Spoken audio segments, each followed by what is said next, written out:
ये इलाका चारों ओर से पहाड़ियों से घिरा है।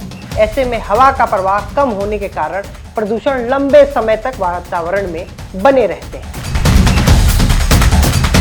कि उनके घरों में अस्थमा, सांस लेने में तकलीफ और गंभीर बीमारियों के मरीज हैं। उन्होंने एक पत्ता हाथ से साफ किया, हथेली पूरी तरीके से काली हो गई। जिस ईंधन को भारत का भविष्य बताया जा रहा है, क्या वो किसी शहर की सबसे बड़ी त्रासदी की वजह बन सकता है? ये सोचने वाली बात है। नमस्ते, मेरा नाम है ब्रजेश तिवारी और आप देख रहे हैं श्वेत पत्र।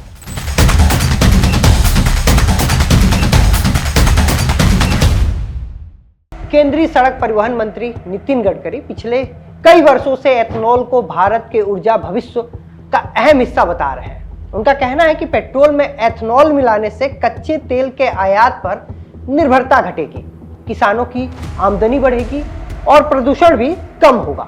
कागज पे ये मॉडल बेहद आकर्षण दिखाई देता है, लेकिन हाल में ही एक डॉक्यूमेंट्री मैंने देखी, समर्थ गोस्वामी की ग्राउंड रिपोर्ट। उस रिपोर्ट ने एक ऐसा सवाल खड़ा कर दिया जिस पर शायद आज तक उतनी चर्चा नहीं हुई। क्या जिस ईंधन को ग्रीन फ्यूल कहा जा रहा है, उसे बनाने की प्रक्रिया वास्तव में उतना ही ग्रीन है? इस सवाल का जवाब तलाशने के लिए हमने जानना होगा मेघालय के एक छोटे से कस्बे बरीनहाट को। मेघालय यानी बादलों का घर, पहाड़, झरने, घने जंगल और प्राकृतिक खूबसूरती के लिए मशहूर राज्य। लेकिन इसी राज्य के एक औद्योगिक कस्बा आज बिल्कुल अलग वजह से दुनिया भर में चर्चा में है। 2024 के एयर क्वालिटी रिपोर्ट के अनुसार बरीनहाट दुनिया का सबसे प्रदूषित शहरों में शामिल रहा। विश्व स्वास्थ्य संगठन में PM 2.5 को सुरक्षित वार्षिक सीमा 5 माइक्रोग्राम प्रति घन मीटर मानता है। वहीं बरीनहाट में औसत स्तर लगभग 128 माइक्रोग्राम प्रति घन मीटर दर्ज किया गया, यानी सुरक्षित सीमा से लगभग 25 गुना ज्यादा। इसका मतलब सिर्फ इतना ही नहीं कि हवा खराब है, इसका मतलब यह भी है वहां रहने वाला हर बच्चा, हर बुजुर्ग, हर परिवार दिन रात ऐसी हवा में सांस ले रहा है जो लंबे समय तक बीमारियों का कारण बन सकती है। दिल्ली की बात करें, वहां प्रदूषण अक्सर सर्दियों में चरम पर पहुंचता है, लेकिन बरीनहाट के लोगों का कहना है कि यहाँ धुआं और धूल साल भर उनका पीछा नहीं छोड़ता। समर्थ गोस्वामी जब वहां पहुंचे तो कैमरे पे तस्वीरें कैद हुई। वो काफी परेशान करने वाली थी। पेड़ों की हरी पत्तियों पर मोटी काली धूल जमी हुई थी। उन्होंने एक पत्ता हाथ से साफ किया, हथेली पूरी तरीके से काली हो गई। स्थानीय लोगों ने बताया कि घरों में रखे कपड़े, खिड़कियां, वाहन, यहाँ तक कि खेतों में उगाई गई सब्जियों पर भी रोज धूल की परत जम जाती है।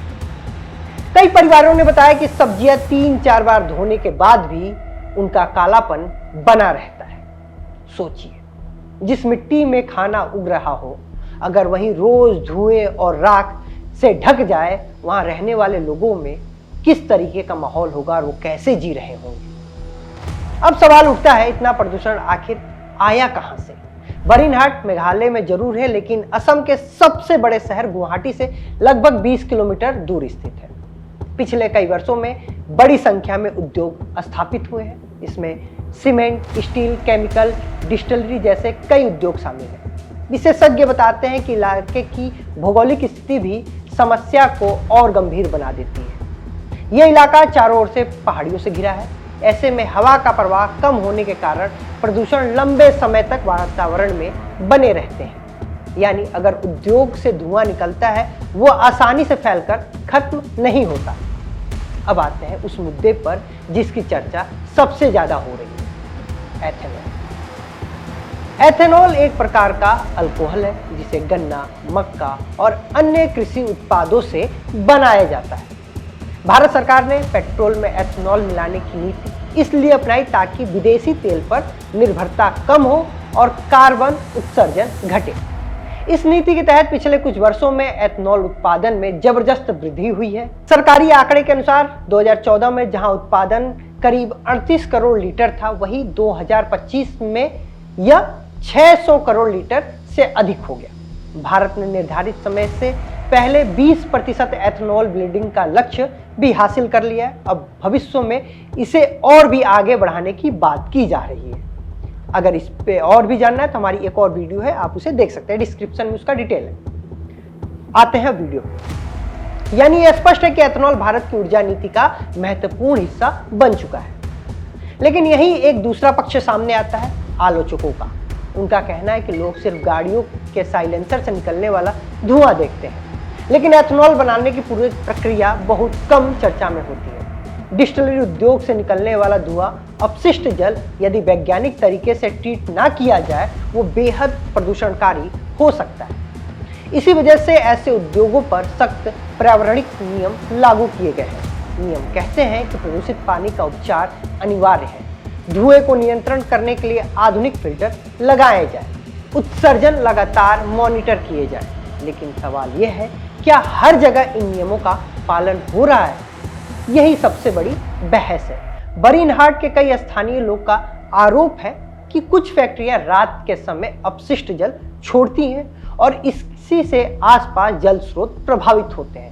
इन आरोपों की स्वतंत्र पुष्टि हर मामले में नहीं हो सकती और संबंधित उद्योग समय समय पर पर्यावरण मानकों के पालन का दावा भी करते हैं।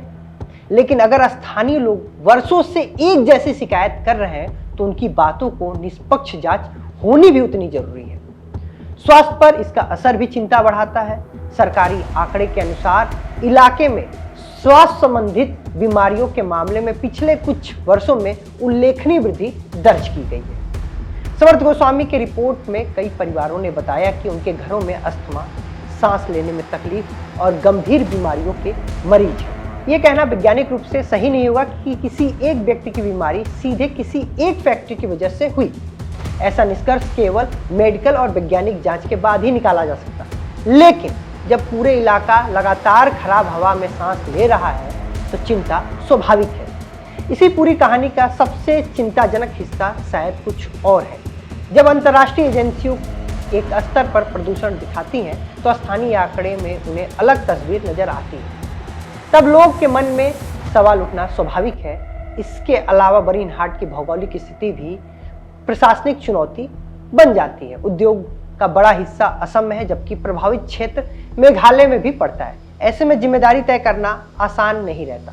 लेकिन प्रदूषण तो राज्य की सीमा देखकर नहीं चलता, धुआं किसी बॉर्डर पर नहीं रुकता। इसलिए समाधान दोनों राज्यों और केंद्र सरकार के साझा प्रयास से ही निकल सकता है।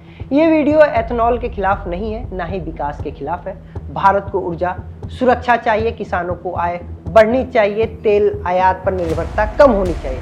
ये सभी जरूरी लक्ष्य हैं, लेकिन उतना ही जरूरी यह भी है पर्यावरण नियमों का ईमानदारी से पालन हो। अगर ग्रीन फ्यूल बनाने के लिए किसी शहर की हवा जहरीली हो रही हो तो फिर उस विकास मॉडल पर सवाल पूछना लोकतंत्र का अधिकार भी है और जिम्मेदारी भी है। और आखिर में समर्थ गोस्वामी जैसे पत्रकार, फिल्म मेकर की सराहना इसलिए जरूरी है क्योंकि वो उन जगह तक पहुंचते हैं जहां अक्सर राष्ट्रीय बहस नहीं पहुंचती। बर्नहार्ट आज खबरों में है, लेकिन भारत में ऐसे ना जाने कितने छोटे कस्बे होंगे जहां लोग कई वर्षों से प्रदूषण झेल रहे हैं और उनकी आवाज़ बड़े शहरों तक नहीं पहुंच पाती। साफ हवा कोई विलासियत नहीं है, ये हर नागरिक की बुनियादी अधिकार है और विकास तभी सफल माना जाएगा जब उनके साथ लोग का स्वास्थ्य और पर्यावरण भी सुरक्षित रहेगा। नमस्कार।